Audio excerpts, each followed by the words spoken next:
Hi. What? Hot Hi. vibes? What? I'm sorry. What? Hi, hot What? vibes. Hi. Sorry. Very thrown off right now. There's a new look right now on Emma. There's a That is new kind of took look. me by surprise a little bit. It was meant to. It was meant to. It did.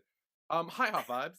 Hi, and welcome back to Sense8 Season 2, Episode 6, Isolated Above, Connected Below. Yes. Yes. Yes. So, I shaved my head. Yeah. I love it. I'm very It's happy. nice. It looks nice. Thank you. I'm so happy I don't have to do anything with it anymore. Like, I was getting peeved off. My hair was one shape all the time, and it was so thick that I couldn't do anything with it and make it stay. So I was like, fuck it. And, yeah, I feel great. Nice. Snazzy. So that's pretty much Did what you my do it week's yourself, or did you go to get it done somewhere? been. I did it myself. Oh, really? Yeah, I was gonna go to my magical hair fairy, as I like to call her. But she wasn't messaging back as fast as I wanted her to. Not against her or anything. I love her so much, but she takes a second, and it was driving me bananas. I was putting it like in like my beanies just like to get it out of the way, and I was like, fuck it. So I like DoorDashed fucking clippers from Dollar General, and I just so I did it with my cousin on the phone. She was like, "You're absolutely mental." I was like, "I know." So it was great. It was absolutely great. And none of my family has seen it yet, aside from my mom and my dad. So there's like a kid or something coming over today, and people picking him up. So after we do this, I'm gonna walk down and be like, "Sup?" So it's great. It was so funny. I walked downstairs like when I was gonna show my mom, and she had just like woken up or something, and she was looking at me. I was like, "Hi." She was like, "Hi. Why are you staring at me?" I was like, "Do you notice anything different?" She was like, "Is your hair pulled back?" And I was like, "No." I thought that too. That's why it took me a second, because I was like, oh, and then you like lean forward, and I could see more of your head. I was like, oh, like because I was just like, okay, what? Oh, there it is. I was like, there. So it took me a second too. I was like, is your hair just tied back? What? Tis not. No, it's not. Back. There's no hair. There's no hair. Well, there's like a tiny bit. They're like the buzz cut hair, but like yeah, it's buzz cut hair. There is hair, but it's buzz cut hair. But yeah, that's what my week was. So nice. That was yours. So the Tortured Poets Department came out last night. I still haven't listened to it yet. Oh damn! Okay, I'm sorry. I've been watching all our shows, and like last night I was like, well, maybe I'll do it. But I was watching Pit Babe at like 10 p.m. and I was like, I'm exhausted. And then this morning I was like, oh shit, I woke up late, so like maybe I'll listen to it after this. But I forgot. Yeah, I need to. Yeah, I stay up super late to react to it with my friend. That'll be up at some point. And it was really good. It was good? There were definitely some bops in there I liked. There was some for her. Okay. You know, there was definitely some like picked some favorites in there. Mm-hmm. Yeah, so that was fun. I'm doubt about the extent of it, really. My cousin put up a Instagram story. She was listening to the entire thing with a glass of wine. She was like, "I'm here. I'm ready." Yep. I was like, I need to. I really need to. You know, it was good. I liked it. It's long though. It's like 31 songs. I know. Double. She was like, "There's like 30 songs." I was like, "What?" Yeah, it was a surprise double, so it's like over 2 hours long. Okay, I will need to carve out a nice little chunk of time to do that, because I film tomorrow and Monday, so I need to do it like today. Yeah. I need to like put the ambiance in my room, maybe do a nice little blue light, and just like vibe. Yeah. No, but it was good. I liked it. Sense8 Season 2, Episode 6, Isolated Above, Connected Below. Where are my notes? Oh, they're over here. I watched this like a week ago. Okay. And I will say, I have 3 key things I want to point out and talk about. Okay. And they're not exactly positive. They're not positive? No. Why? So we will get there when we get there. I worry. I'm very scared. Oh god, why? Okay. Making a little ambiance here in the room. I'm very scared. So we begin with Will and Riley. They are on the train. Yes. Heading somewhere different, away from Amsterdam, because Whispers now knows they were there. And Riley's like, oh, I love how old this train is. Why can't we have stuff like this? He's like, I don't know, new generation can't have nice things. And they're just chatting. And her alarm goes off, meaning it's time for him to take another blocker. But How long do the blockers work? Do we know? No, I mean, not that I remember at the very least. Okay. I don't think it's weird to have an alarm to be like, oh, time to take another one. If like we don't know how long until it wears off. They probably know, but I don't think we know. Okay, that's fine. But he hates them, honestly, because like it doesn't just block him off from whispers; it blocks him off from everyone, even his cluster. So, kind of sucks not being able to feel them around. And we see that where they kind of get a rare moment of connection between blockers, where Will and Riley like kind of kiss for a second. They feel the connection, and then he has to take it again. He's like, I really miss moments like this because it just feels different. We see that a little later too.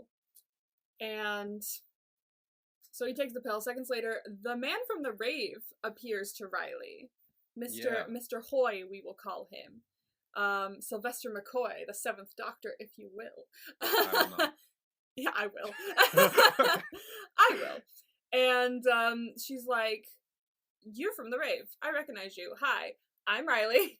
This is Will. He's like, you're not going to get me that easily. You can just call me the Old Man of Hoy.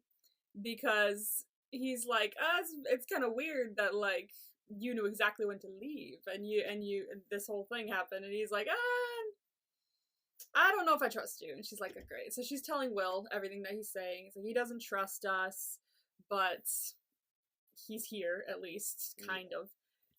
And he's like, I don't know what drove you to such recklessness. That's kind of insane that you do that. Like, just come out of hiding like that. He apparently has been hiding from BPO for 30 years. So he knows how to hide.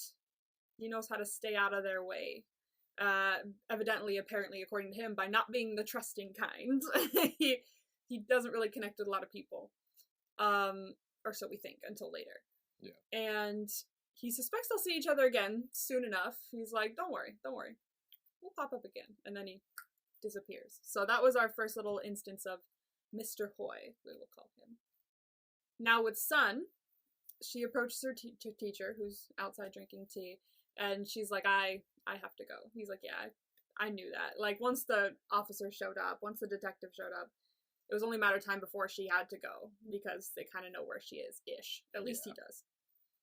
And he gives her a packed bag with food, clothes, money, and she's very grateful to him, as I am as well, because he's such a nice person, to be honest. Yeah, I like him. And he says that nothing exceeds the honor of having been her teacher. Oh. I just love him. I think he's great. They bow in respect. Sun's dog makes a noise. Like, this poor dog, she has to leave him again. Yeah. I'm so sad. Like, her and her dog, I swear. Their bond.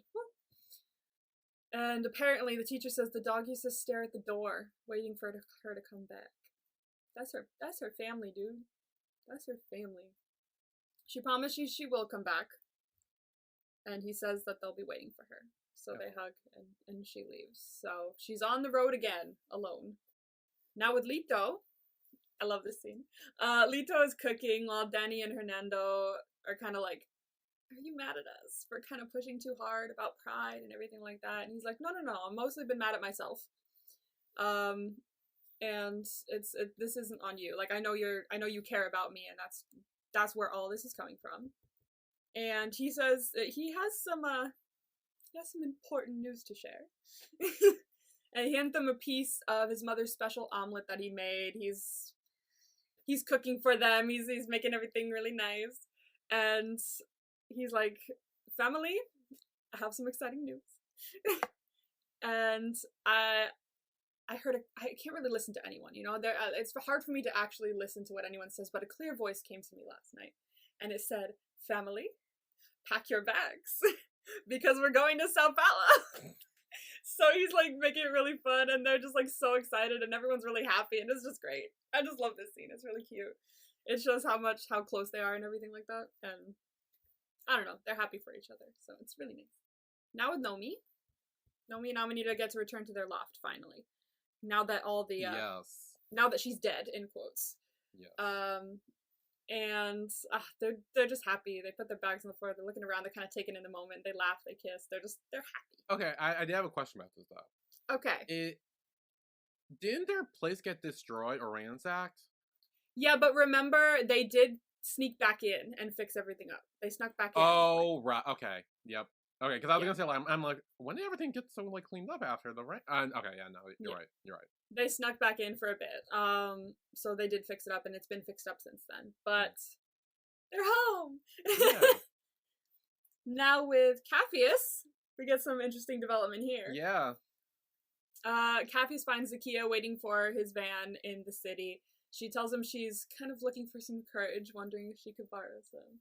And so he gets out of the bus and is chatting to her, and Zakia's like, I heard that you came to visit the office and talk to the 3 dickheads who are sitting there. And he's like, yeah, I did. She's like, well, don't pay attention to them. The 3 of them are like from like rich guys. They're playing at journalism, you know. Yeah. They're not really serious people. And you have more, you know, personality and like good in the tip of your pinky than they do. Like, 3 of them combined. And he's like, they told me about your time at college. She's like, yeah, that's true. I loved a woman, but I fall in love with a person, not their genitals. So she's pan, I guess. I was gonna say pansexual. Yeah, no. Yeah. See, and I knew that too. I think I said like she would be like bi or pansexual or something. Yeah, so. You did. Because I was definitely like, there's definitely someone between those two. So there's definitely, yeah. Oh yeah. So I was like trying not to give anything away when you were speculating. I was like, oh yeah, gee, could be. But yeah, she's, I think, pansexual. She doesn't really say, but like that's the vibe we're going for. Yeah. So he's like, so she's like, it's kind of hard for people to understand. He's like, no, I understand, and he's Capheus, of course he does. He's amazing. Yeah. And she has come to see that luck reminds you of how beautiful the world can be, and she's not felt so lucky since she met him because she's like falling for him and shit. Like, I love them. And Jella and the Matatu passengers are kind of like staring and like looking at him like, come on, go. And he leans in and he kisses her, and they're like, woo! So like, I love all of them. They're just great. Now we get a scene which I'm wondering is probably the thing you're gonna be upset about. I definitely have some thoughts on this one. I think you're gonna be. I after watching this, when I was watching this yesterday, I was like, he's gonna be upset with Kala specifically. I mean, both of them, really, but I mean, they're both at fault.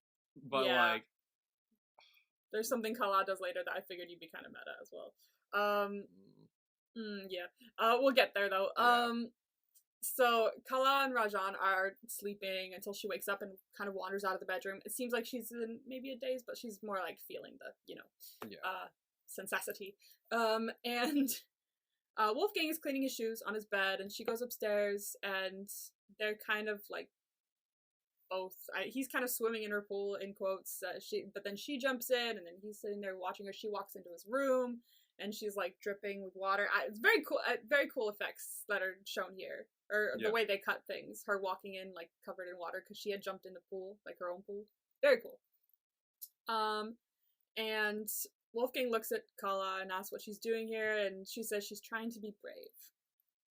And at the same time, Zakia and Capheus arrive at her apartment, which, like, is amazing him. You know, like, he doesn't live in a place like this. He lives where, you know, it's much of a poor area. And he's looking at the art on the wall. He's like, I never dated someone who owns so many books. And she's like, I've never dated a Matatu driver. So they're both kind of similar bones. And he admits that, yeah, they live in different worlds. And she's like, not tonight. I was like, ah! Period. So they start getting it on. And Wolfgang walks up to Kala, and they start getting it on. Yes. And back in Berlin, Kala is like, you know, when I'm with you, all the rules and the logic of everyday life, everything that's so important to me, they kind of like just fade away. And all she feels when she's with him is just how fast her heartbeat gets. Like it's like this unknown force is just shoving them together. And so they all get it on. That's clusterfuck 2.5. Yeah, 2.5. Yeah, clusterfuck adjacent 2.5 or something like that. Yeah, 2.5. Period. So yeah, they're all having a fun time. Woo. don't know if you want to say anything before we go to the next morning, but I mean, the next morning also kind of plays a part because it definitely gave me the ick. yeah, I see that. Yeah. So before we get that, the next morning with Capheus. Oh yeah, Capheus. this was fine. I enjoyed this part of the clusterfuck 2.5, Yeah, not the other part. Not the other part, exactly. Yes. Capheus wakes up the next morning with Zakia, and he gets out of bed, and he's like walking over to the balcony. He's going like, yes, like I got late. Like, he's like, I got a girl. This is great. He's having a great time. He's having a wonderful time. He's looking around the apartment, like the coffee machine, the fridge, because he doesn't really own anything like this. And I'll be honest, a part of me thought it was a little weird that he was just like walking around like snooping through all our stuff almost. But like, I was also like, it's Capheus, so it's just like it's Capheus. He's more like curious and like like wonderstruck merely rather than like exactly like, what does she have in here and in this, and it's more just like, oh yeah, I've never seen stuff like this. Let me check it out. Exactly. It's not like oh, what is she like? Like, let me read her diary or some shit. It's like, ooh, coffee machine. So like different. But she appears behind him, and he's like, love the coffee. And she said she missed Kenyan coffee while she was in England. And he says, oh yeah, they also have good tea. And she's like, you've been to England? And he's like, no. But I have seen many movies. Yeah. But he's most likely had tea through Riley, because they had that discussion. They had that little discussion of tea and everything when they kind of first met. So that's a nice little kind of callback to that. And so they decide to have some food because she asked if he's hungry. So that's them. Here's Kala and Wolfgang now. This is a little funny though. It's ick, but like there's a little bit of a funny part when Rajan enters the room and like kisses Wolfgang. I see the comedy aspect of it, and I was kind of like, a little like chuckle maybe, but I'm also like, oh. I see what you mean. It's very ick. But don't worry, we'll get to a point. And also like, okay, so Kala, so she's asleep. Rajan goes to kiss Kala, kisses Wolfgang. He's like, oh, hello. Like he's like, oh, hello, kiss from Rajan. And Rajan's like, I gotta get to work, so kisses Wolfgang again. And says last night was a dream come true. So evidently Rajan and Kala did something, but like it wasn't shown to us. It was just like, oh, this is what was going on. And Kala only really then wakes up and kind of sits up and is like, oh my god, but then Wolfgang's gone. So and then we see Wolfgang after kind of touching his lips, which is something to note, kind of. So but we will what's your thought? I don't like this. Yeah. I mean, they are literally having an affair. I know you're gonna be like, oh, but it's like, is this like the sensei? Is there no, they are two real fucking people. And now they are like fully aware of the sensei and the cluster stuff. They are aware of what is going on and that this is real. They are aware of this now. Like, it was one thing in season 1 when they were kind of like new to it, and it's like, oh my god, like a naked man's right there, or stuff like that, where it's like, I don't really know what this is. This could be something weird. But like, now they are aware that they both exist. Like, it's real now because they're aware of it. And the fact that they are still like doing this, and like she's married. She is full on married, and like it would have been one thing if Rajan sucked, but he's great. He's great. He's just great. Like, what, like it gives me major ick. And then even the next morning where you like kiss a Wolfgang is like, oh well, you know that I was technically like here too, like like it. I'm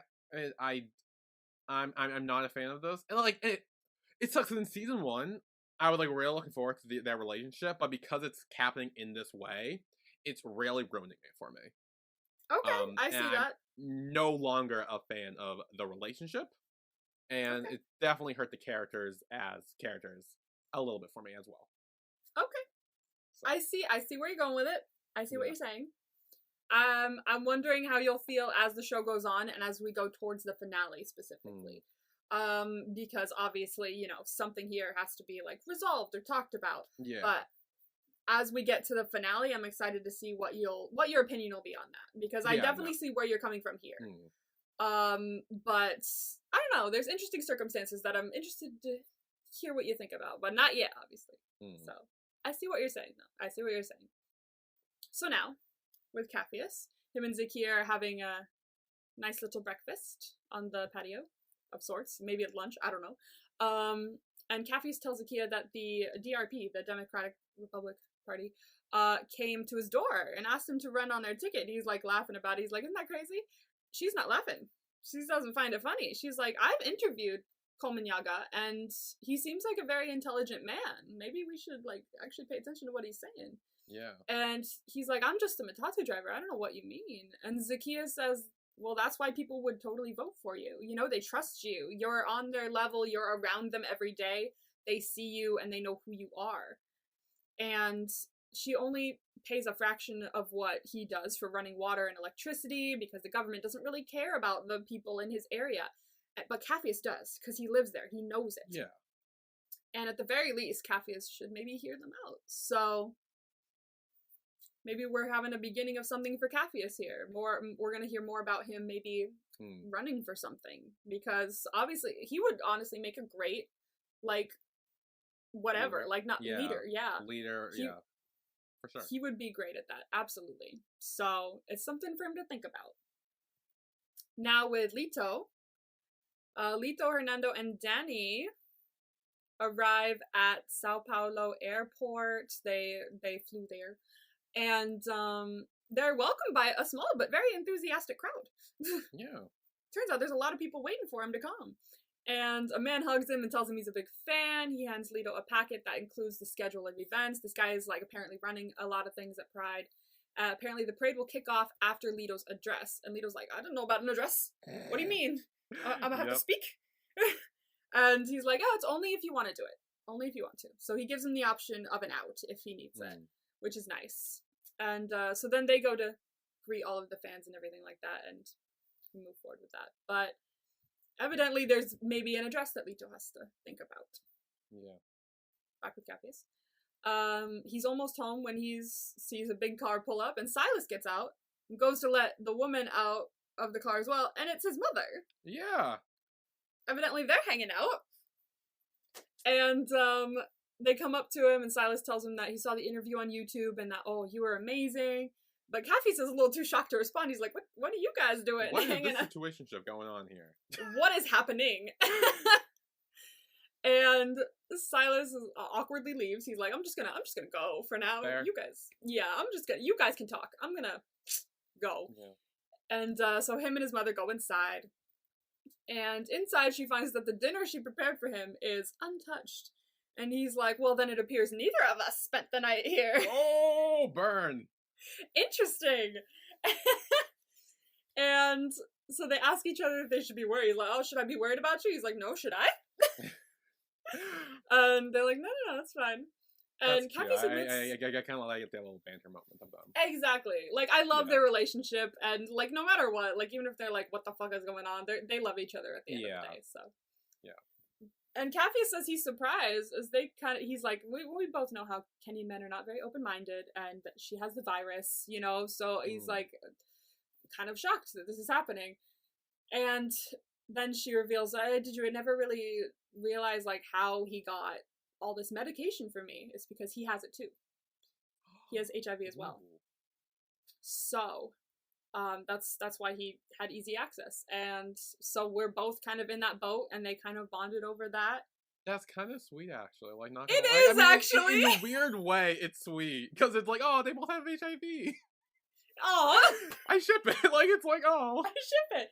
Honestly, I think they're really sweet together. Like, obviously, Silas has had a very interesting character arc and a very sketchy past, but he seems to really care about her, to be honest with you. Yeah, and I've always liked Silas. Like I said from the beginning, I'm like, I'm actually really on board with him, and like, now that he's kind of having a relationship with, his mom, like, I'm really like, oh, this is actually, like, a different side I didn't expect. I really like where this is going for him. Like, I'm really pleased. I know, right? This was kind of an unexpected thing, but I'm, like, not against it. Like, I'm here for it. No, for sure. It's nice. It's very nice. And he told her that, you know, he's hoping that they have a cure soon as well, which I don't know if they have a cure for HIV yet, but, like, this was a hope, I guess, in the show.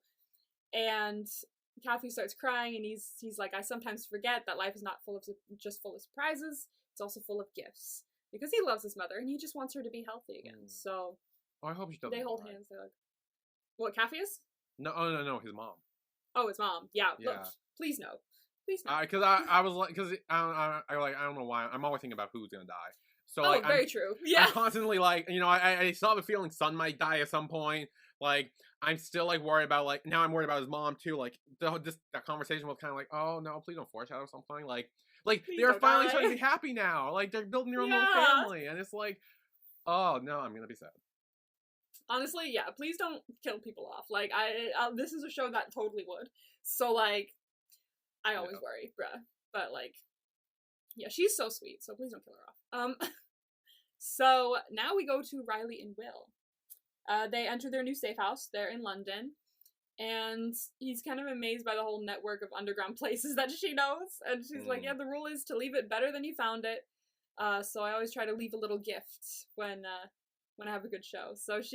Which is kind of nice. It's nice that she has this like underground network of places that she goes where there's this like understanding where you just like, yeah, leave it better than you found it, and then leave and go to your next place kind of thing. And because she's usually like staying in random places anyway, so she knows all these.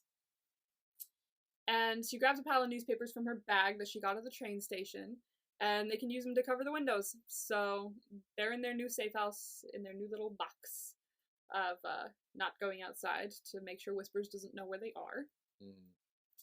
And he mentions again how much in love with her he is. He's like, have I told you again lately how much I love you? And they kiss, but they kind of agree that it's different without their connection. They're still happy to kiss. Like, don't get me wrong, they still love each other. Yeah, this gave like old married couple vibes of like exactly, hey, and that's what she said. Yeah, they mentioned it too, and I'm like, yeah, let's like finally spice up the relationship maybe, and like maybe this is like how older people feel when they've been together for years, you know? Yeah, like comforting. Which also makes me wonder, like, would they still be together if they weren't sensates in the same cluster? Interesting. That's a good question. I don't know. That's something to theorize, I guess. Yeah. And as they continue kissing, though, Puck appears. Fucking Puck. He was weird. Yeah, Puck is weird, I'm not gonna lie, and there's something I need you to keep an eye out for. I'll kind of explain it once we get to the end of this scene, but it's something that I want you to, like, pay a little bit of attention to, because I didn't notice until, I think, maybe the finale, but it's something funny. And so he appears on the bed, insults this domesticity, and Riley's like, whoa, what the fuck? Like, we didn't connect back at the lab, so what is this? And Will is like, you know what? He was probably on blockers at the time. He's like, oh, smart man. And Will wants to know how he avoids BPO. He's like, well, if we didn't know you were sensei, how the fuck do you avoid BPO? And he's not really being helpful. He's more making some advances on Riley that aren't, like, great. She's not having it. She's rolling her eyes. She's like, I don't give a fuck.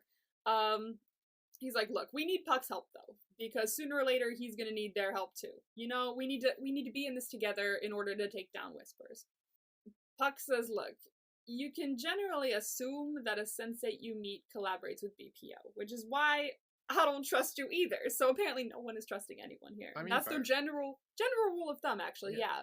Is like, don't trust anyone, because they could be with BPO. You never know. If you're gonna protect yourself, you know, it's better to not trust. Yeah, better be safe than sorry. Whoever. Yeah. And Riley wonders why he came to their concert then, if all he was going to do was just not trust them. And Puck claims he wasn't following his mind, he was following his dick. Like, that's my fault for following my dick. So, oh my God. He's kind of insane. He's like, why don't we have sex to build trust? And she's like, fucking Christ. Like, this was so weird. Like, it was so...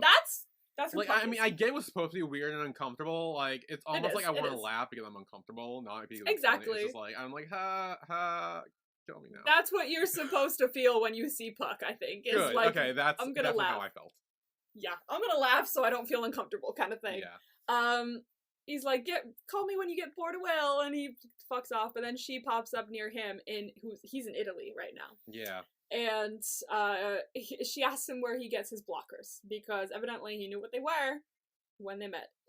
And he's like, I make them myself. It's hard to get samples without ending up with a leash around your neck. But she appears to have found the latest version that don't have side effects. Ooh, side Interesting. effects. That, again, suggests a connection to BPO, he says. So, obviously, he doesn't trust them. And he tells her blockers won't keep her safe forever. He appears next to her, kind of licks her face a little bit. And That was weird. drives off on his motorcycle. Yeah, I'm telling you right now, Puck is weird as fuck. Yeah. He's weird. Yeah. And she returns to the safe house and tells Will that she thinks she picked up an equivalent of a sensate STD. I mean, fair, honestly. Like, I get Fair, he's kind of an STD. Back with Wolfgang and Kala. I feel like this is another part that maybe gave me the ick. Yeah, this is definitely a continuation of the original part. Yeah. So Wolfgang and Felix are playing soccer with an opposing team, just playing. And Kala's in her office, and she's feeling like really hot. So evidently she's feeling the temperature and the workout and all that. Yeah. Him playing, yeah. And she kind of visits Wolfgang. He's kind of like staring, ogling, if you will. Yeah. And Felix is knocked down for a moment in the field, and he's got like a bloody nose, but he doesn't give a fuck. He's like, let's go, let's go, let's go. He's being very macho about it. So the game continues. Wolfgang kind of takes revenge on the guy who knocked Felix down, protecting his bro. And he and Felix manage to score. And as he's walking around, though, he spots her over there, walks over to her, and takes a bottle of water from his bag to freshen himself up. And he appears in her office. And she asks if he needs to do everything so intensely. She's like, why you gotta do this? Why you gotta pour water on yourself? Why you gotta do all this? Why do you gotta be this intense? And he's like, oh, only the things that matter. And they're kind of about to kiss, but a colleague of Kala's enters her office, bringing in some reports. She's like, yeah, just put him over there. And she brings up last night. She's like, yes, I needed you, and you were there for me, but it was wrong. And we shouldn't do that again. And he's like, it's in our heads, it's like a fantasy. She disagrees, though. Very much like you. Yeah. And he thinks fantasies are what keep marriages alive, but she won't let herself do it. And he says they're worlds apart, but she needs help to stay away from him. So she's trying to make a new life, and he tells her that pretending isn't a life as he returns to the game. So what is your opinion here? I mean, I feel like I agree with Kala on this one, like where she says, like, yeah, no, this is not the same as a fantasy or imagination. It was pretty much an affair. And that's it. And like, yeah. Also, I would like to point out, I was not 100% okay with the fact that they had sex, because she walked in and was like, oh, I'm trying to be brave, let's have sex. And then like, the next scene, she was like, maybe you were there for me when I needed you, but like, that also kind of was like, really? It's a little icky. I'm like, girly, like, you know he's so into you, and just to do it and then be like, never mind, is a little bit ouch to Wolfgang as well. Like, they both fucked up, but like, the way she treated it as it was like, oh, a one-time thing, like they aren't like connected spiritually or have like yeah, they have a deep ass connection because of this. But the fact that she made it seem like a one-time fling, which it clearly wasn't. I mean, we know the clusterfuck, which I was willing to look past, because it's like, you know, the whole sensei thing is it's like a sensei family type bonding thing. I don't know. Yeah, whatever. But like, that I was willing to look past. But like, they have a connection. Like, they are connected as senseis, and it did rub me the wrong way that she was kind of just like so dismissive of him, and kind of being like, yeah, no, I mean, I was just there to have sex with you, but now it's like, it was one time thing, it's done. I know you're hopelessly in love with me, but we're gonna move on, kind of marry. It's like, then why do it in the first place? Yeah, it gave a little ick, I'm not gonna lie. I was watching it and I went, ooh, their whole situationship is an ick, honestly. Right now, I agree. I agree with you. At this point in time, their relationship is an ick. Yeah. As someone who's seen the show, I'm letting myself be okay, but like, because I know shit, but like, yeah. At this point in time, up to this episode, it's a bit of an ick. I will give you that. I will give you that. Absolutely. Yeah. So now with Lito, we kind of get a little slice of them having dinner. They're in Sao Paulo, and Hernando asks Lito if he knows what he's going to say. And he's like, I don't know if I should say anything. Should I say anything? I don't know if I should say anything. I don't know if I want to say anything. And Hernando and Danny think that he should, obviously. And you're so good when you speak from your heart, she says, because they remember the speech from the premiere, and he was like, you spoke so eloquently, and as we know, that was everyone, but it really came across. And it has over 1 million views apparently online, and it's like, you know what, like, you speak so beautifully, people really hear your words, and I think it would be great if you said something at the parade. And when they turn around for a moment, they see a couple in the distance kissing, and it's a gay couple, and like, that's not something they would like see before, like when they were over in Mexico. And it's like a moment of like freedom, kind of, to see it happen in real life. Also, I would like to point out that the guy who just got kissed, one of the guys was, what's his name? He's in Hamilton. Oh, what? It's the guy who plays his son at one point, and then a different guy at another point. He's also in the Heights. He's in a lot of Lin-Manuel Miranda like projects. He's a Broadway guy. So voila! I just noticed that when I was cool. I was like, oh hey, I know you. So if you guys remember his name, let me know, because I don't. It's like Anthony. Is it Anthony Ramos? I think it's Anthony Ramos. Okay, but voila. And so she's snapping pictures because she's Danny. Number 2 of things I had issues with. Okay, just chill out, okay? It's like she never learns. I know, but like, it's not like, why do that? Like, here's the thing. Why not just admire it in the moment? Like, it's one thing to look over and be like, yes, the freedom is there. It's nice to admire it in the moment.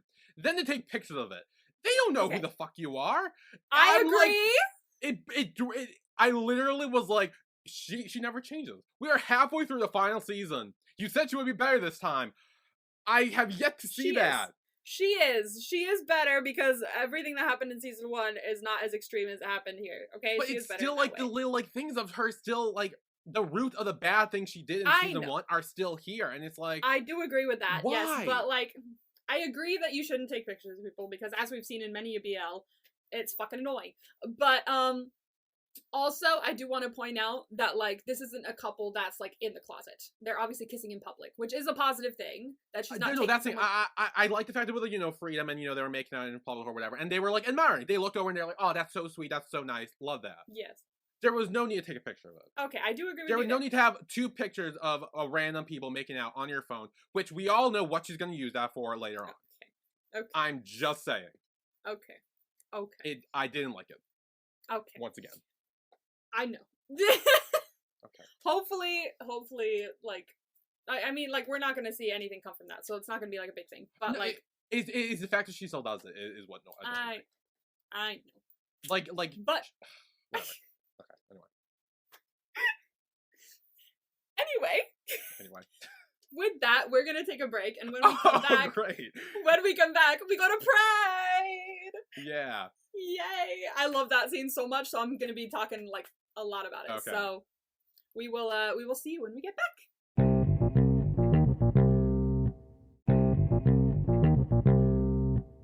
So we are back with Sense8 Season 2, Episode 6, Isolated Above, Connected Below.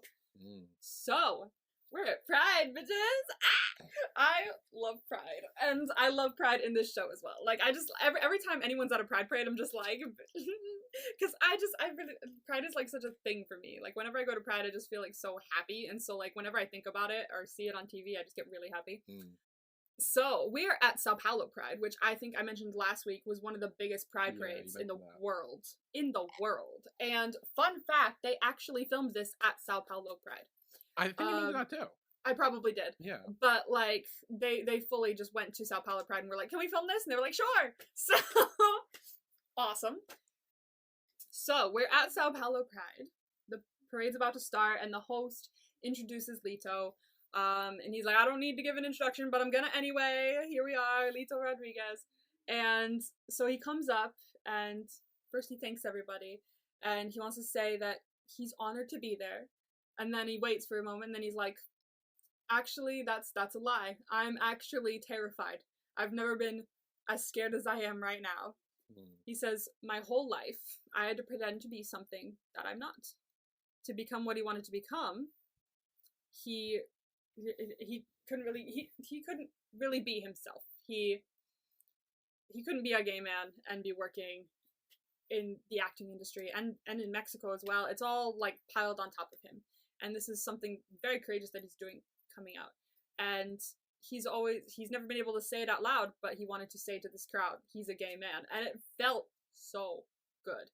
Like, he said that like 5 times, just like, oh my, like with more excitement and ferocity, like throughout the entire like point. He's like, oh my god, I'm a gay man, this is great. Like, it's such a freeing moment for him.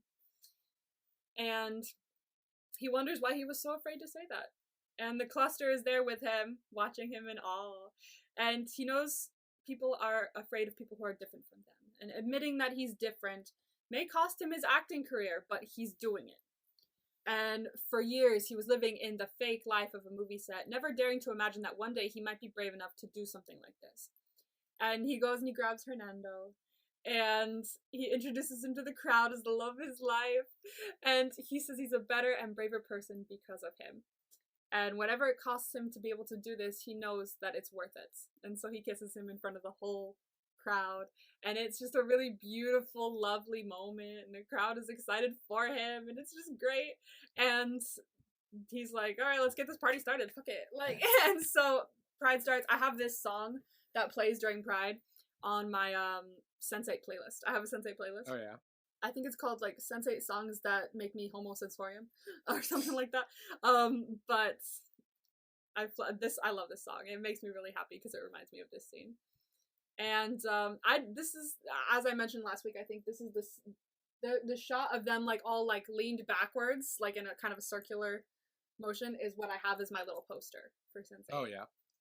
So like, because it makes me feel things, y'all. It makes me feel happy. Like I love a Pride. I really do. Like, this is probably one of my favorite scenes in the entire show, aside from a couple others, just because I love Pride. Like, it's such a personal, happy thing for me, and just watching it is like really great. And the fact that this was actually at a Pride parade in Sao Paulo was like iconic. I just love it. But with that being done. I don't want it to be done because I love talking about it. But with that being done,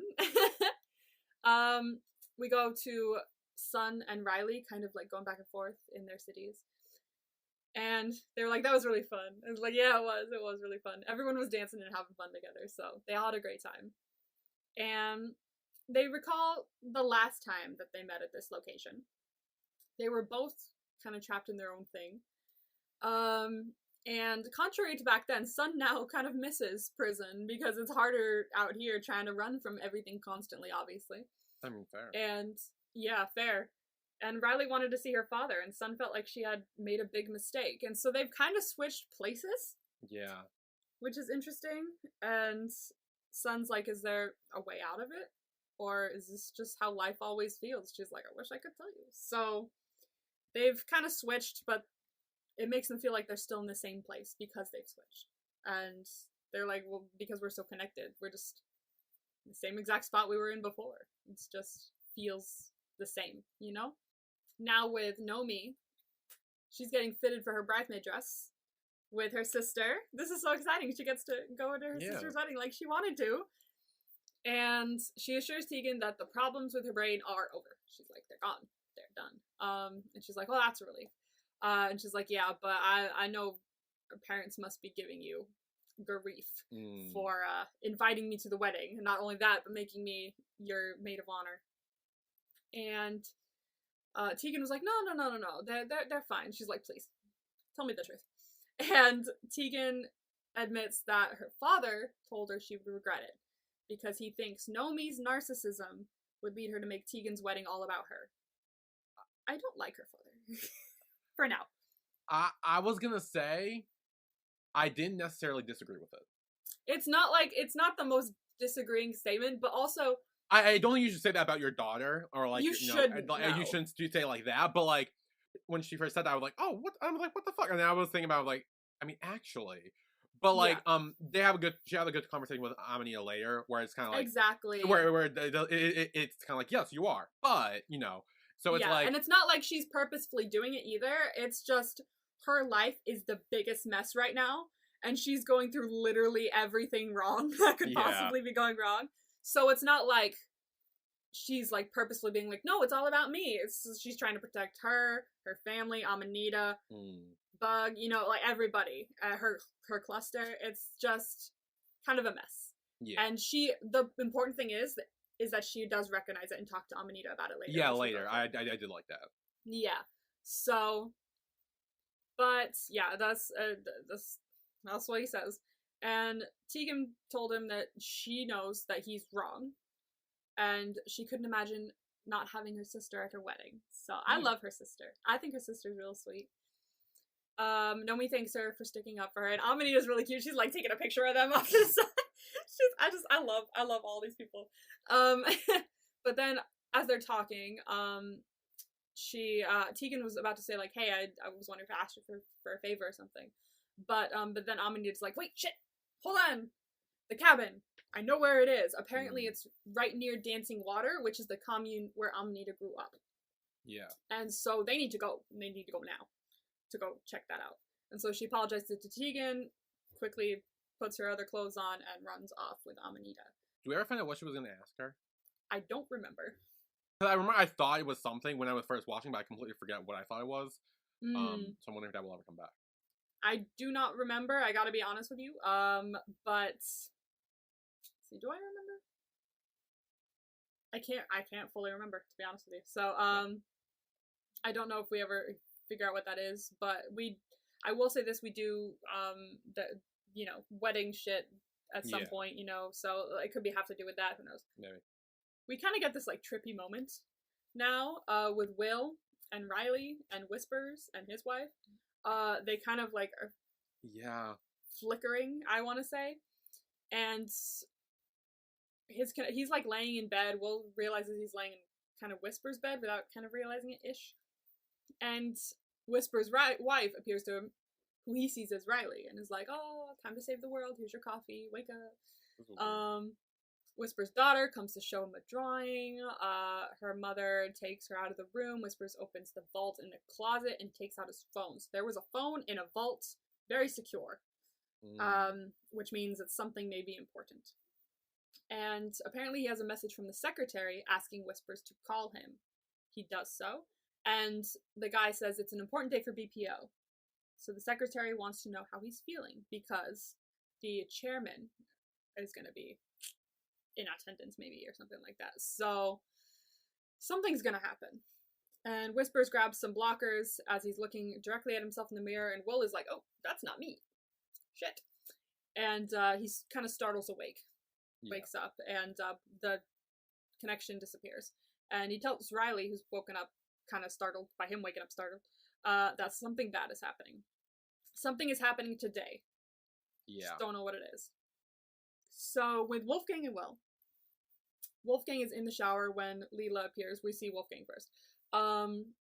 And Leela kind of appears behind him with her gun aimed at him, so that's real nice, thanks. He pushes it kind of aside as she fires, even though it's not gonna hit him, because she's not really there. She was like, I was bored. For the love of God, this bitch. And he wraps a towel around his waist, to which she objects, because she's Leela. And Will appears, kind of, to, look around. He knows Wolfgang despises her. He's like, look, I know, you hate her, but, we need some information, so you need to deal with her for a second there. Yeah. And so Wolfgang asks Leela about where she gets her blockers.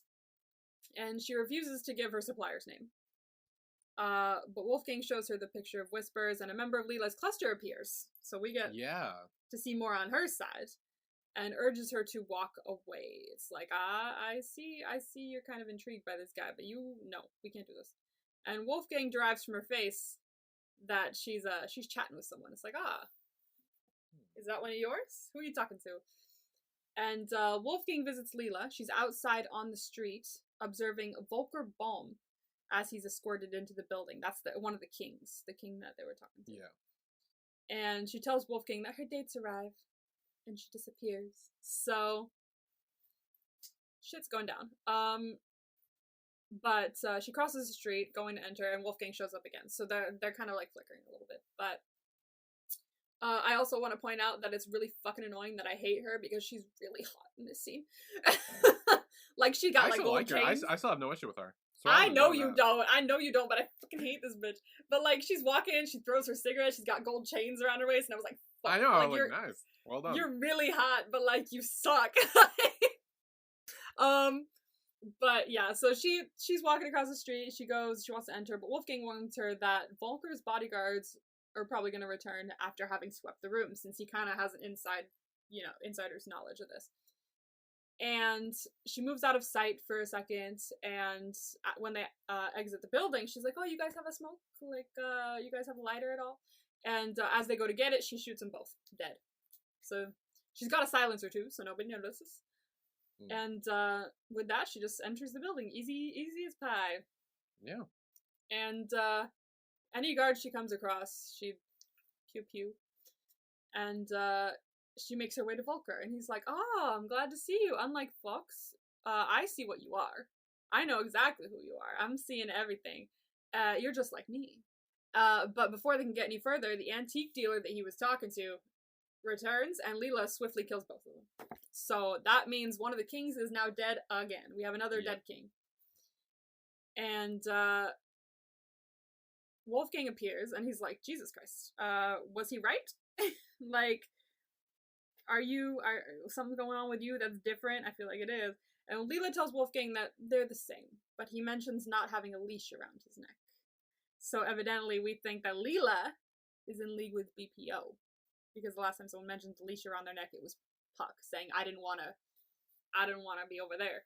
So looks like Leela might be in league with BPO. Maybe. Something to think about. And he recalls her telling him they needed each other, but as soon as he wants something, she walks away. So do they? Do we really? And her cluster guy pops up again, urges Leela to be smart, but she ignores him and asks Wolfgang how long Whispers has been hunting them. And he says a year. And he's lying. There's no way. There's no way. And she's like, well, the cannibal could be getting slow, so that's another name for Whispers that we have now, which is the cannibal. They call him the cannibal. Cannibal. Yes. Because apparently he committed clustercide. Ate his own, if you will. So he's the last one of his cluster, and he killed the rest of them, apparently, is what happened. Or that's what the rumor is, at the very least. Yeah. And no one really knows his real name. So she's not sure about her opinion on Wolfgang yet, and she's not letting anyone dictate it, nevertheless her cluster. But she breaks off the connection real quick, goes to shoot him, and he's like, flinch away, and gone. So we learn a little bit more about Leela and her cluster, kind of, in that we get a little hint, at least, about what they're into. And we also learn more about Whispers, how people call him the cannibal, and how he's kind of known by a lot of Sunsates, not just them. And now with Will and Riley, they're having dinner, and she's like, was the concert a mistake? I wonder if it was. And Will's like, well, it proved that there are a lot more of us out there than we thought, which is good at the very least. And he's wondering if there's some sort of intelligence network, because they all seem to know who she was. And they just need to get them to trust them. Because right now nobody does. And right then, Mr. Hoy appears, like he was summoned. And likens the safe house to a prison. And she's like, okay. And so apparently he is in a wooden box as well. So it's like, like a coffin. And but he calls it his speakeasy, because you can speak easy in here. Fair, yeah. Fair. I love him, but I'm biased. And he tells her it's very soundproof as well, so like, now you don't know where I am, I don't know where you are. Easy peasy. And he asks her what on earth possessed you to do this concert if you're not headhunters? And she answers by asking why he took the risk of coming to the show in any way. And after 30 years of surviving with blockers and boxes and coffins, he started to realize that he's slowly dying of survival. Like, I'm all by myself here. What's the point, you know? And she's like, you know what? I'm sick of playing by the rules. So we need to get him to trust us? Fine. So she gets up and opens the door, walks out onto the roof, and reveals to him that they're in London. Right there, in the middle of the city. And if he's looking to make a deal with BPO, they know where to find her. But Hoy trusts her now. He's like, all right, Yeah. I see you. I'm not going to be outdone by a DJ from Iceland. So he crawls out of his box and takes her throughout his home. He's like, this is my library, this is my laboratory, and this is my balcony. Welcome to the Highlands of Scotland. Yeah. And she says it kind of reminds me of home with all the green and all the nature. And then we see another character come in. We're introduced to another character, Aunt Kirsty. And she comes to tell Hoy that his dinner's ready, but she's like, are you talking to another one of your invisible friends again? And he's like, yes, this is Riley Blue. She's from Iceland. And she's like, oh, don't just stand there. Invite her in for dinner. Like, can't believe you haven't yet. And after she leaves, Hoy explains to Riley that Kirsty was married to someone from his cluster. Yeah. So, and he passed away. All of his cluster pretty much has passed away. And he asked Hoy to take care of her for him. And he's like, it's quite funny because she thinks she's taking care of me, and I think I'm taking care of her. So that's kind of our relationship here. Oh, that's fun. I know, I really love their relationship here. And she's great. We do see her again, and when we do see her again, she's fucking awesome. I love her. But so they're basically looking after each other now. So now with Nomi, they are heading towards the cabin. And Nomi and Amanita, they're wandering, and they're where her dad's told them the cabin was. And Nomi started talking about, like, I love your dads. Like, I love the fact that they all want to take care of you, and they don't give a crap about who you come from. They just all love you so much that they're basically all your dad. And Amanita's like, yeah, I'm pretty lucky in the dad department, and everyone always thought it was kind of ridiculous when I would write all 3 of their names on my school floor. But she's very lucky to have them all. And Nomi wonders if there's any truth to what her father said. She's like, do you think I'm a narcissist and that I'm, drawing everyone into my black hole? And Amanita says, well, she doesn't disagree. She's like, well, it's human nature to think that nobody else has problems, and I like that she doesn't disagree, but she kind of rewords it in a way where it's like, no, you're not a fucking narcissist, but like, it's human nature, Yeah. Like, it's not a bad thing, it's just a thing that's happening. Yeah. And Nomi apologizes for not having really been herself and focusing too much on all the other things and not realizing the amazing girlfriend I have standing in front of me. And because she's been, like, approaching saint status, she says, you've been amazing. Which, agreed, I fucking love Amanita. She's amazing.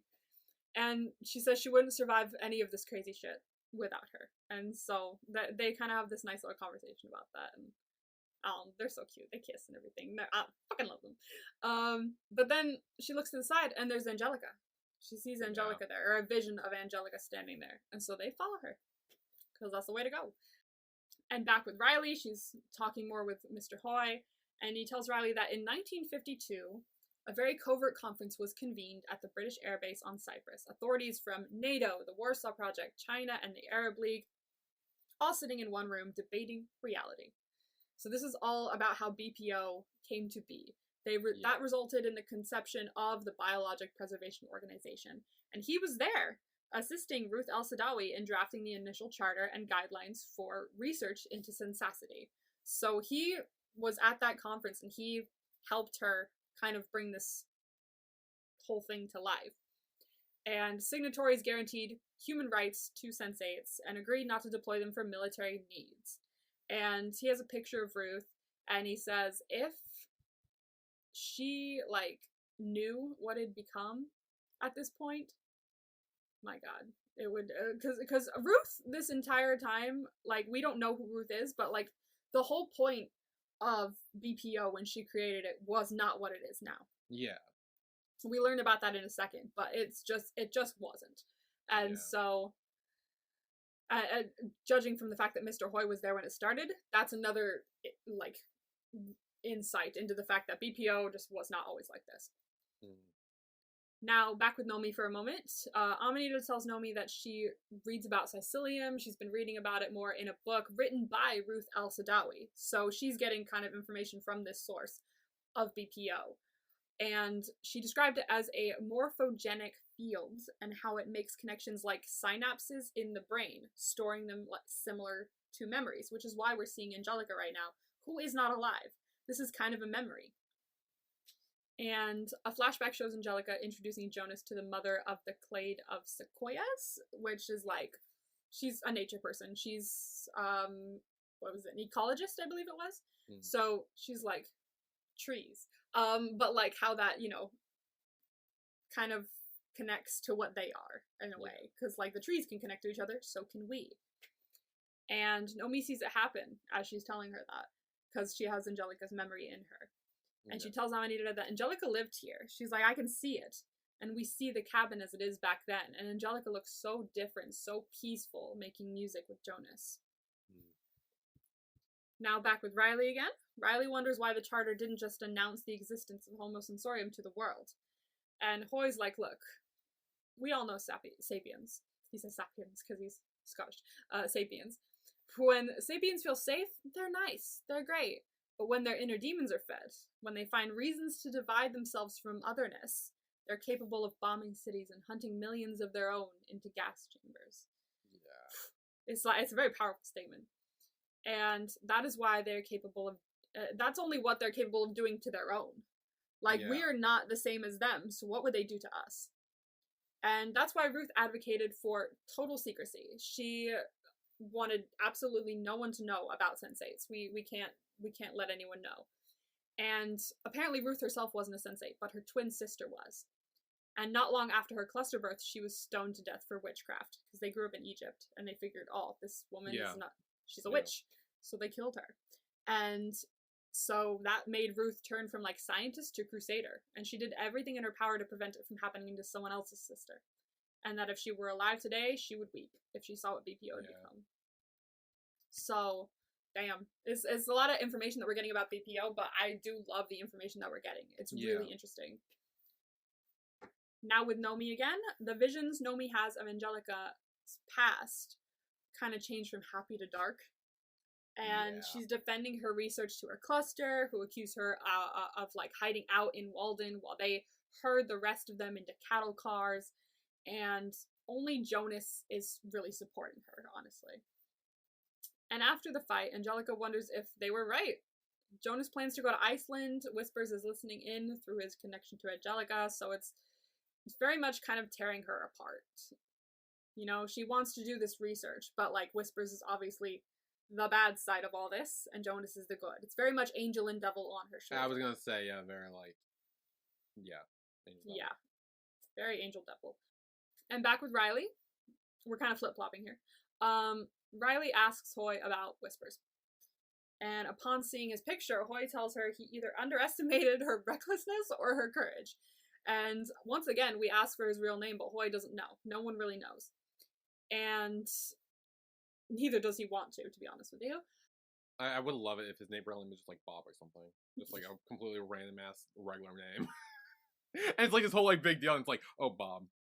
Yeah, I don't think it's Bob, but it is like, I feel like it's pompous. I can't fully remember, but I feel like I do kind of remember, but I feel like it's very like, you know, posh. Yeah. And he says when sensates have nightmares about BPO, they're usually about him though. Like he sees that picture, he's like, oh, I know that guy. That's the scary guy. Like we all know him. He's like the boogeyman. And yeah, he's like the boogeyman.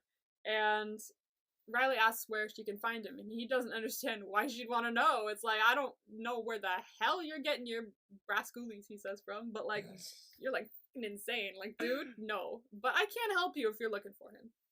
And he warns her that it comes with a price, though. And she says she's willing to pay it. So he tells her about a network of sensates strung out about the world called the Archipelago, which this is not going to be the first time we hear about the Archipelago, because it comes into, you know, assistance later on. But he likens it to Google. He's like, yeah, like Google has been around since what, 90 something, and but we've kind of had it way longer. We've had it since like the Neolithic age. And she asks how long it takes, and he just smiles and darts off. And I love this scene. It's very cool. He whispers in one person's ear, they whisper into another's, and it's kind of like a grapevine of info until we get to someone who knows where he is. And the message kind of spreads all across the world until we get to this guy who is delivering. He's like a delivery guy, and he witnesses Kolovi yelling at his assistant in Chicago. And Boy returns to Riley with an answer, but he says, you're not gonna like it. So, Yeah. after that, Riley returns to Will in London and tells him she learned more about BPO and how it changed, and there's someone on the inside who knows whispers, which is Clovey, I'm pretty sure. But she doesn't have a full name yet, but apparently she has to go to Chicago to find that out. Yeah. And she has to go by herself. Why does she have to go by herself? Because honestly, if they're both there, it'll be worse. Like, Will can't go back to Chicago right now. It'll be very easy to grab Will if he goes back to Chicago. He's got friends there, family. Yeah. Alright. It's too dangerous. Yeah. And also my third issue I had was the grapevine thing. Oh, why? I love the grapevine. So I think directorial wise and watching it was really cool to see. However, when I was watching it, I was like, oh, this is cool, and it kept going, and like it felt like going on for a long time, and the longer it went on, the more like upset I was almost, because I feel like I was like, oh wow, there are actually a lot of senseis out there. Mm-hmm. And it almost, in my mind, I was like, oh, this kind of like, I liked it when it kind of was like, oh, you know, we have our cluster, it's like the senseis, and then, you know, a few stragglers here and there. But seeing so many of them, it almost feel like our own cluster and our senseis were like, it almost feel like less special to me, because it's like, oh wow, there are so many senseis out there. There are so many that, you know, it's like the whole world has them, and it's like, the more I saw of them out there, I was like, it almost feels like less like special now, like in my mind at least. Like that might be a personal preference, I'm sure, but like it was kind of just like, oh, like it kind of takes away the uniqueness of like our own cluster, and you know, of a few like stragglers here and there. Okay. I think it might be a personal preference. I was gonna say it's definitely a personal preference, because I'm sure So I like don't get it. yeah, but like it just like, I don't know, I like the idea of them just being like, it was kind of like them against the world, and now it's kind of like, oh, it's them, but also a few stragglers, then like this whole fucking like architrophy thing. Archipelago. That one. The whole thing, and I'm kind of like, I mean, again, it was cool to watch and see like directorial wise and like visually seeing it. Yeah. But again, it just made it feel like, you know, our cluster like was less special, because it's like, oh, there's so many out there. It's kind of like, oh, there's what's the so difference? many, but all of them are kind of like, I feel like our cluster is the one that really is like the one that's focused on taking down BPO. Like the others are like great and in and on board, but our cluster is the story we're following because they're the ones that are going to be involved. Yeah. I like to say, okay, this kind of doesn't have much to do with this, but I feel like it's a good comparison, maybe in my brain. But whenever I'm watching something and like it turns into something like, I don't know, like let's say Harry Potter or Percy Jackson or things like that, and people go, oh, of course he's the chosen one, like, oh, they're watching shit like that, like, oh, why not, like, duh, it's always the chosen one. I'm like, well, fucking duh, do you want to watch a story about the side character that's standing off to the side watching popcorn? Obviously it's the chosen one. We're following this person's story because they're who are important to the story. And so our sensates are important and integral to the whole story of taking down BPO, and that's why we're following them. No, and I see that part. It's just like, again, like early on, we thought like, oh, I mean, like we thought it was just them, and then maybe like, you know, Jonas or Whispers or Lila, and you know, we kind of knew like a few other straggler of sensates. Stragglers, yeah, but and so I was like, oh, you know, that's good. Like, you know, it's just like a few of them, and then but seeing there were so many. It's like, this is like half the fucking population. Like, at this point, it's like, what's the point? That's the point. That is the point. Because it's very much like we've heard throughout, especially season 2, that they were not alone in this, and that there are other sensates out there. And there's probably like so many of them, and that's why BPO's resources are so magnificent. Because there are that many out there, and they're afraid. Well, that's why I thought like, because I thought like, they were like almost like since they were going extinct almost, because like BPO has been like killing so many of them, and so seeing that there's still so many left over, it's kind of like, oh, like I don't know, just to me personally, it almost felt like it made our own sensei feel less like unique and less special in a way. Like I know we're still following their story, I know they're still trying to take down BPO and all that, but it almost just felt like a little less like oh, unique. Like it's not so much them against the world anymore. It's kind of just like them and all the other millions of senseis out there against BPO. And I personally, again, personal preference, wasn't exactly a big fan of it. Okay. Yeah, I don't fully see it, but I got you. Okay. So now with Nomi, they find what apparently remains of the cabin. The cabin's not there anymore. It's gone, but there's still like a, you know, stone chimney there. that obviously couldn't burn because it was stone. And Angelica's waiting there for them. Nomi witnesses a flashback of BPO staff, including Dr. Metzger, who's there. Yes, he came back. He's back. Well, in memory, he's back. Spreading around kind of the cabin. Angelica tells Metzger that he, in quotes, is inside the cabin, trying to destroy her work. And inside the cabin, a post-lobotomy Raoul, so he's been already lobotomized, kind of. Yeah. Is spreading gasoline. And Angelica visits him and helps him call his father, which we saw. And after saying goodbye, he pours gasoline onto himself while BPO guards are approaching the cabin. Meanwhile, Metzger asks Angelica if she really believes that neurografting is possible, which evidently we see kind of is. And Whispers appears next to her and insults Raoul. It's like, oh, he's crazy, he's insane. Inside, she helps Raoul to strike the match and destroy everything. And she watches the cabin explode from outside. So she helped him do this. While outside, she's like, oh, gee, lost all my work, oh dear. Like, trying to play innocent and not knowing what the hell's going on in there.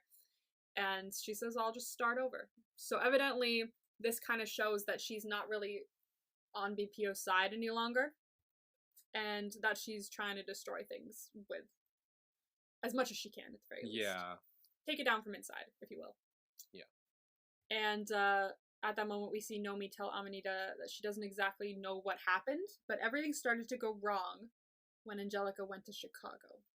And as she says that, they all turn around and see Riley kind of standing in front of all of them, as she's the next one who's now going to Chicago. Yeah. And they're all a little worried for her.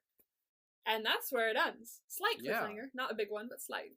I was kind of shocked at that because I was like, "Oh shit, that it?" Like I was kind of like, "Oh." This was, as I said, this episode was kind of a little more of like an info dump episode. Yeah. No. Where we learn more about BPO. Yeah. So, yeah. MVP for the episode? 3, 2, 1. Cappies. Lito.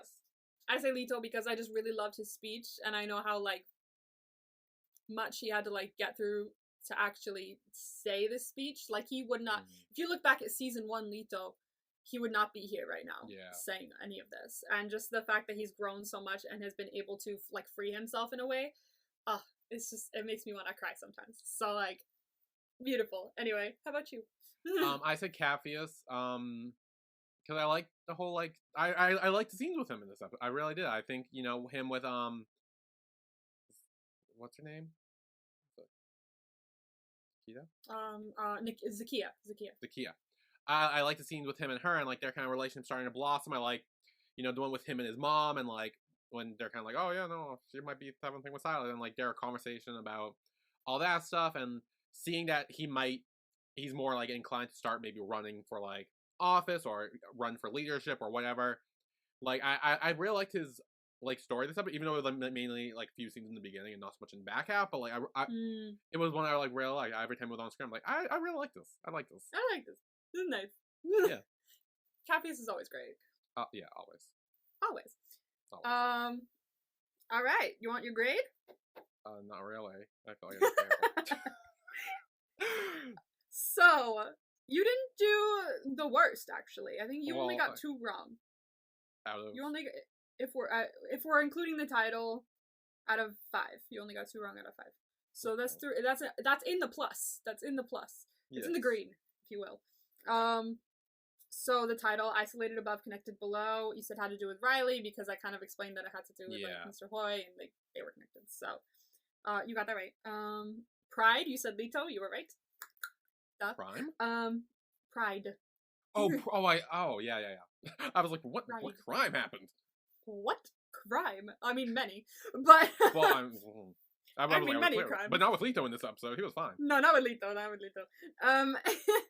So, hot damn, clusterfuck adjacent, 2.5. Clusterfuck, 2.5. Yes, you got every single person that you said wrong. Yeah, I know. You said Will, I was so Riley, because and Nomi. before, you know, we start with Riley and Will, and I'm like, oh, maybe, and then we got, like, Nomi and Amanita, and I'm like, oh, and then we fucking cut to fucking Kala and Wolfgang. I'm like, are you fucking shitting me? I see where your, logic went to. I totally get it.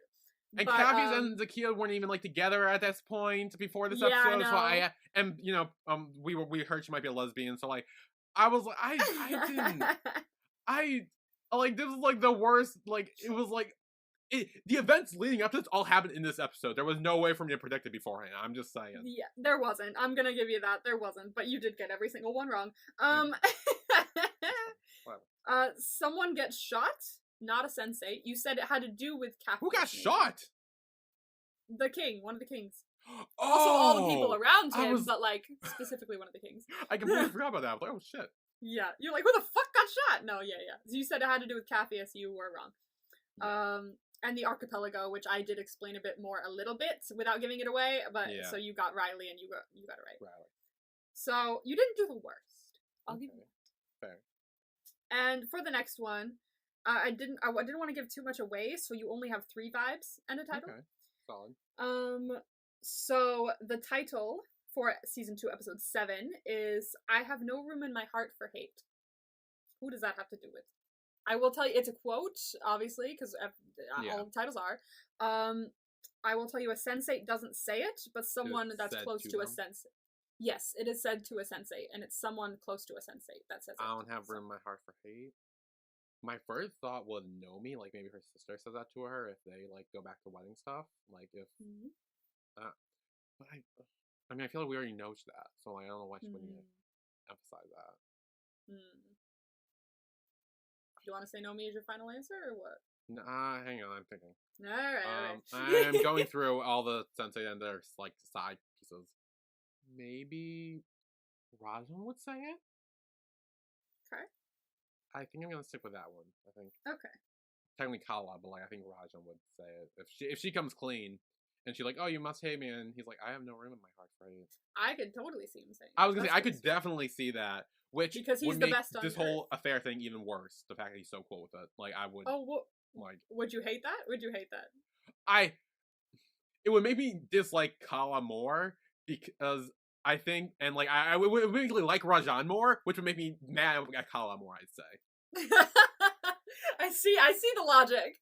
So it's like I kind of want it to happen, but I also don't because like because I really like I like parts of Kala, I'll say, but like it's just this whole affair thing is not sitting right with me. If this happens in the next episode, I'm okay. Me and Kala are gonna have words. I'm so intrigued to see what you think by the end of the show. I really am. I honestly I am too. I'm so intrigued, and people who have seen this will know what I'm talking about. But I'm like so intrigued to see what you think. Your first vibe is a quote.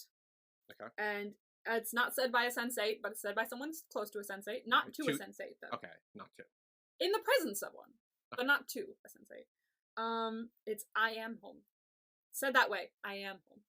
I am home? I am home. I will say that someone says "come home," and then the person says I am home. That's what I was going to. So I'm going to say Leto. Okay. Okay, so next vibe is moon. Oh, sun! Sun! Now I understand this one. Now you understand! And your last vibe is church. Church. Oh, that. Really think about this one. I was gonna say, like my first thought was Kala because she's very religious. But I'm like, oh. It's easy to get here if you really think about like what's gonna maybe be happening and shit. Ooh, okay. See, my original thought was Riley, and I don't know why. Think about that. I know, but now that you said that, I'm like, ooh, maybe Nomi. If there's a wedding happening in a church. You're making a face, so I'm gonna scratch that. What? Go back. Oh, Riley. Okay, I'll go back to Riley then. I was like, Riley. Sure. Riley was my first thought. Yeah, why? Build on that. I don't know why. Because what's she's going to do? Chicago. What's in Chicago? Our church is in Chicago? I don't know. Which one? I'm not religious. I'm not even in Chicago. What the fuck would I know? We've seen it before. Have we? Oh, I'm being stupid now. Hang on. I need to think. Yeah, you are. I'm like, hello?